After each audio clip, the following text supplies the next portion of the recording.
Hi, my name is Grace Waters, and I decided to explore the theories of attachment as well as Erik Erikson's theory of development.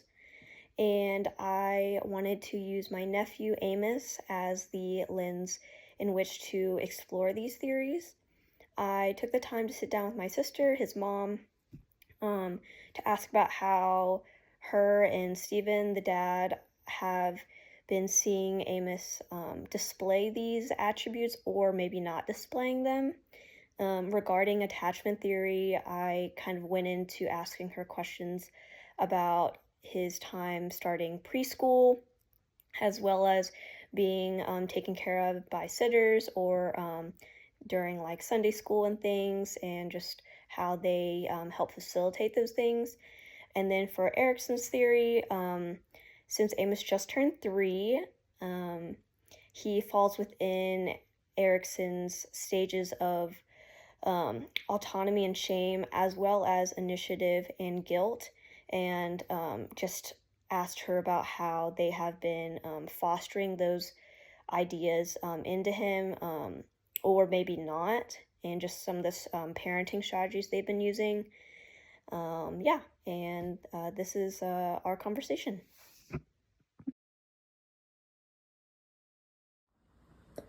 What are some strategies you used to introduce separation to Amos when he was a baby? From the time he could start to understand kind of our language and speaking to him, we would tell him, like, mommy and daddy will always come back. So before we left him with a sitter or even like a grandparent, we would say, hey, mommy and daddy will always come back. You're going to stay with blank. And mommy and daddy will always come back. And we would repeat that over and over again. And now he even repeats that. He knows that phrase. And then we would try to not make a big deal about it, try to act really confident, like we weren't stressed about leaving him, and just kind of tell him we loved him and leave. And that seemed to work pretty well. He never really had any issues being left with anyone. So that's what we did from an early age. When Amos first started going to school, what was his initial reaction to knowing that he would be away from you for a while? Yeah, we didn't talk about it a ton, which looking back we probably should, but he loves peers and loves socializing. So he started school last year, a year ago, and took him to school and expected maybe some tears, but he ran right in the classroom, seeing other kids already playing, and didn't even look back. And so I had to call him back and be like, can I have a hug? I love you. I'll see you at the end of the day. And I did tell him, what does mommy always say? Mommy always comes back. I'll see you at the end of the day. And he ran right back to friends and did great. So I was actually a little surprised to that, because they were all stranger kids at that point. But he did great and loved jumping in with other kids immediately. Do you think that him going to school for these longer periods of time has helped him being separated from you in other instances, like being dropped off at church or just like having a babysitter or things like that? Yes, I definitely think so. Especially if there's other kids around, he seems to be really secure, and also just there's that element of distraction. When we do leave him with a sitter, if he knows them and trusts them, he does great. And again, kind of the same thing. He's like, doesn't even say bye, mom and dad. He just goes off and plays with the sitter. If it's a new sitter, you definitely see some anxiety that he experiences, and he'll cry. But again, we always tell him we're coming back. So I definitely think school has developed confidence that we are coming back. He's in safe places that we leave him, and especially with people he already knows and trusts, he still does great.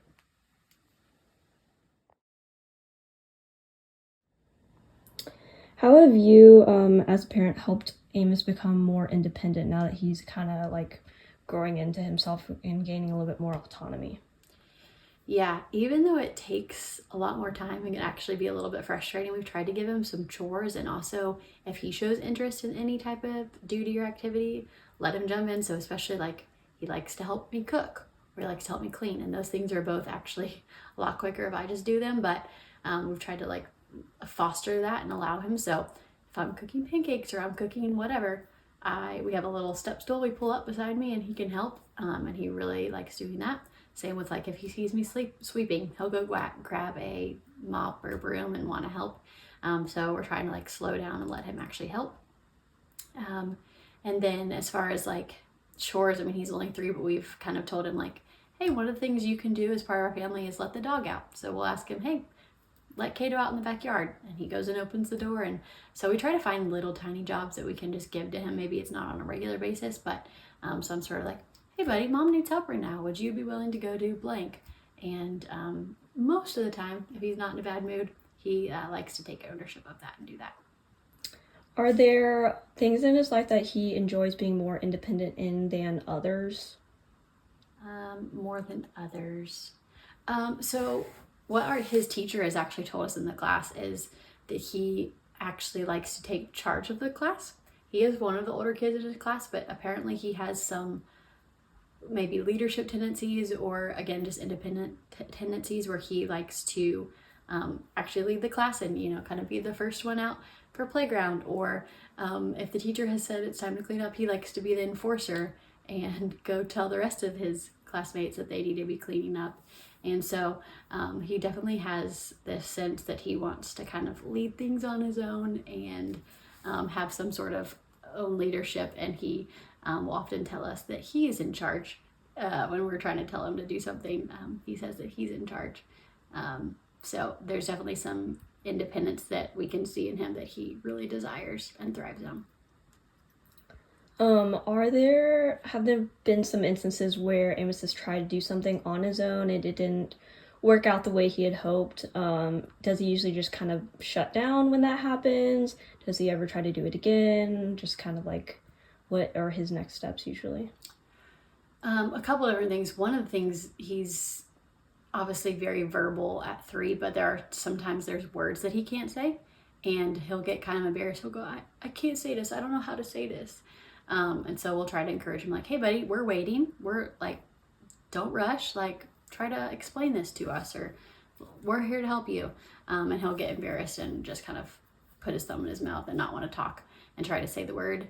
And then like, even like I'm thinking on a playground, if he's tried, you know, climbing the ropes and he can't, he'll get frustrated. I think because partially he's used to kind of succeeding at what he tries. So we're trying to kind of foster like, if you fall, we get back up. If you didn't make it on the rope that time, like, we're just gonna do it again. And so yeah, right now he definitely struggles with that. Gets like pretty upset. He might cry or might just like walk away and give up on it. So that's something we're trying to kind of foster him as like, we don't give up, like we keep trying, and it's okay that you fail.